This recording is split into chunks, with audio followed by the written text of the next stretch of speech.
முக்கியமான நோன்பு இது. பெண்கள் கடைப்பிடிக்கும் விரதங்களிலேயே முக்கியத்துவம் வாய்ந்தது இந்த காரியான நோன்பு. இதுக்கு இன்னொரு பேர் இருக்கு, காமாட்சி நோன்புண்டு. சில பேர் இதை சாவித்திரி விரதம் கூட சொல்லுவா. இந்த நோன்புல பிரதானமான 2 அம்சங்கள் இருக்கு. ஒண்ணு என்னன்னா நைவேத்தியம். நைவேத்தியம் என்னது? அடை. அந்த அடையை எப்படி பண்ணுவா? காராமணி அல்லது துவரையை சேர்த்து காரரிசி மாவையும் சேர்த்து பண்ற அடை தான் இது. இதுக்கு காடையான நோன்புன்னு அதுக்கான பேர் இருந்தமோ தெரியல. மொத்தத்துல இந்த நம்ம வீடுகளை ரொம்ப மடியா ஜாக்கிரதையா சத்தியா பண்ணுவா ஸ்திரீகள்லாம். சுவாமிக்கு முன்னாடி கோலத்தை போட்டு ஒரு நுனி வாழை இலையை போட்டு அதுல வெற்றிலை பாக்கு, வாழைப்பழம், மஞ்சள் சரடு. அந்த மஞ்சள் சரடுல என்ன பண்ணுவா தெரியுமா? பூ எதழும் மஞ்சளும் நடுவில் கட்டின்றுவா. இவற்றை வைத்து இலை நடுவில் வெள்ளை அடையும் வெண்ணையும் வைக்க வேண்டும். சில பேர் உப்படையும் வைப்பா, வச்சுங்கோ, அது ஒன்றும் பெரிய விஷயம் இல்லை.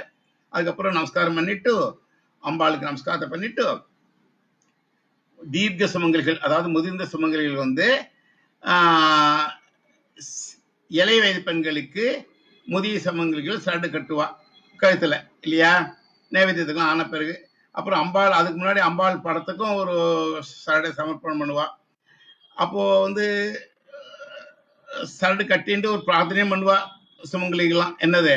உருகாத வெண்ணையும் ஓரடையும் நோற்றேனே, ஒரு காலம் என் கணவர் என்னை பிரியாதிருக்க வேணும் அப்படின்ட்டு வேண்டிக் கொள்ளுவா. இதுல இன்னொரு விஷயம் கவனிக்கணும். சில அடைகள் மீதி வைத்திருந்து மறுநாள் காலையில அவற்றை பசுமாட்டு கொடுக்கிற பழக்கம் நமக்கு இருக்கு. இது அத்தியாவசியம் நண்பர்களே. இது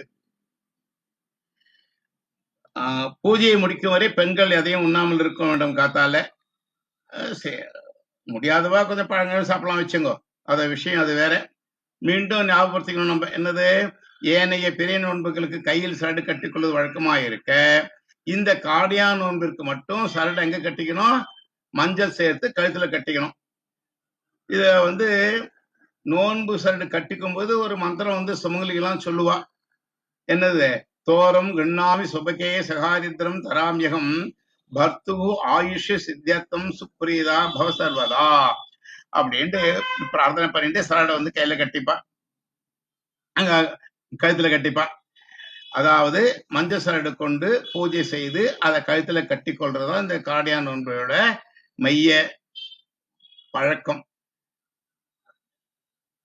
அப்புறம் இந்த காரடையும் வெண்ணையும் கையில வைத்துக் கொண்டு கீழ்கண்ட ஸ்லோகத்தை சொல்லுவோம். ஏற்கனவே சொல்லணுமே, அந்த ஸ்லோகத்தை சொல்லுவா. என்னது?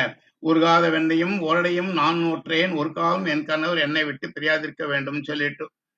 இன்னொன்னு, இந்த நோன்புல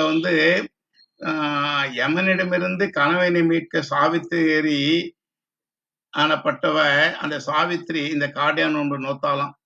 அதனாலதான் யமனிடமிருந்து கணவனை மீட்க முடிந்ததுதான் சாவித்திரிக்கு. அவ்வளவு சக்தி வாய்ந்த பூஜை இது.